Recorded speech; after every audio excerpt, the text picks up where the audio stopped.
Nasib proyek kebanggaan Jokowi digugat, dikucilkan, dan dijegal.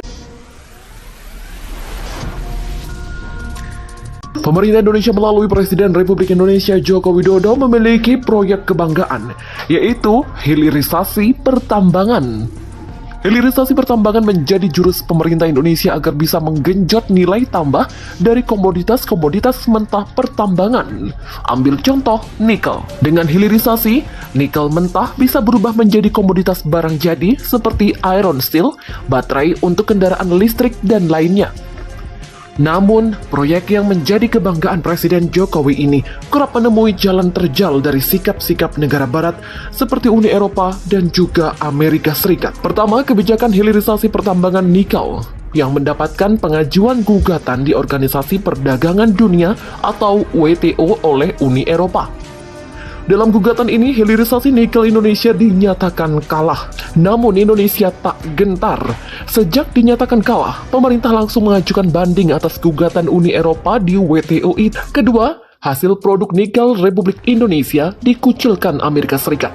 Dikucilkan dalam arti tidak masuk dalam rencana pembuatan Undang-Undang Pengurangan Inflasi atau Inflation Reduction Act. Produk nikel Republik Indonesia yang sudah dihilirisasi masih dinilai kurang hijau. Melalui undang-undang baru IRA, Amerika Serikat diketahui bakal memberikan kredit pajak atas pembelian mobil listrik. Undang-undang ini mencakup 370 miliar US dollar dalam subsidi untuk teknologi energi bersih. Namun demikian, insentif ini dikhawatirkan tidak berlaku atas mobil listrik dengan baterai yang mengandung komponen nikel dari Indonesia. Alasannya, Indonesia belum memiliki perjanjian perdagangan bebas dengan Amerika Serikat dan juga dominasi perusahaan Cina dalam industri nikel Republik Indonesia. Ketiga, yang terbaru adalah produk dari hilirisasi nikel Indonesia yakni iron steel terkena jegal oleh Uni Eropa.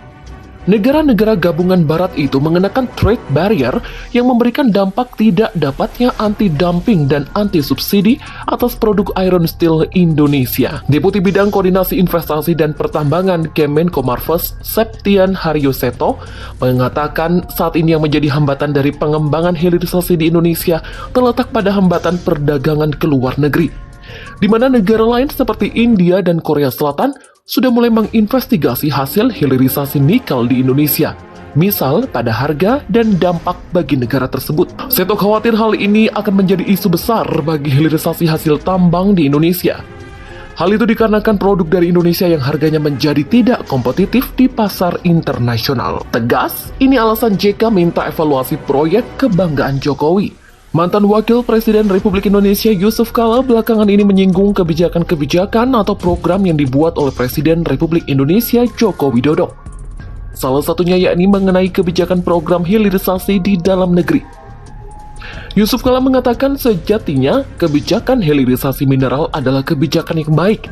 Namun hilirisasi baru bisa memiliki dampak yang baik apabila misalnya pembangunan smelternya dikerjakan oleh perusahaan-perusahaan nasional. Selain hilirisasi, pembangunan infrastruktur Indonesia di era Presiden Jokowi, Yusuf Kala mengatakan aliran investasi asing ke berbagai proyek infrastruktur nasional justru membuat Indonesia tergantung kepada keahlian dan tenaga kerja asing.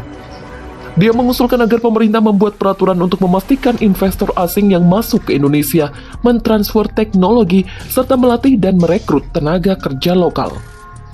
Tanpa paksaan untuk merekrut dan melatih tenaga kerja lokal, menurut JK, Indonesia kehilangan potensi menghasilkan nilai tambah yang lebih besar dari investasi asing. Dia mengambil contoh pertumbuhan pesat industri smelter dalam 1 dekade terakhir. Merespon hal tersebut, Menteri Energi dan Sumber Daya Mineral Arifin Tasrif menilai bahwa pemerintah selama ini justru memberikan kesempatan bagi perusahaan nasional untuk membangun smelter di dalam negeri. Oleh sebab itu, ia pun mendorong agar perusahaan nasional dapat turut terlibat dalam pembangunan smelter. Arif pun menyayangkan terdapat beberapa perusahaan yang kurang serius dalam pembangunan smelter di dalam negeri. Misalnya seperti smelter bauksit yang diketahui tidak mempunyai progres yang signifikan. Presiden Joko Widodo kembali menekankan bahwa hilirisasi merupakan kunci untuk Indonesia melompat menjadi negara maju. Ia telah memerintahkan jajaran menterinya agar tidak lengah untuk dan jangan takut untuk menggenjot hilirisasi. Jokowi mencontohkan dengan lompatan keuntungan yang didapat Indonesia setelah berhasil menghilirisasi nikel. Jokowi menyebutkan, dahulu ekspor hasil dari nikel hanya 1,1 miliar US dollar. Jokowi menargetkan hilirisasi nikel akan melonjak menjadi 30 miliar US dollar sampai 33 miliar US dollar pada 2022. Jokowi menyebutkan hilirisasi dari komoditas minyak dan gas bumi serta mineral batu bara atau minerba disebut bisa meningkatkan nilai tambah dan lapangan pekerjaan. Ia menekankan agar hilirisasi nikel jangan sampai di stop. Orang nomor satu di Indonesia itu juga menyebutkan berbagai rencana pemberhentian ekspor barang mentah sejumlah komoditas, seperti bauksit dan tembaga. Ia menargetkan kedua komoditas itu bisa berhenti ekspor di tahun ini. Nasib Republik Indonesia dikucilkan Amerika Serikat kena jegal Uni Eropa. Program kebanggaan pemerintah Indonesia yakni hilirisasi pertambangan kian menemui tantangan. Yang terbaru, hasil dari hilirisasi nikel Indonesia yakni Iron Steel terkena jegal lewat kebijakan trade barrier Uni Eropa.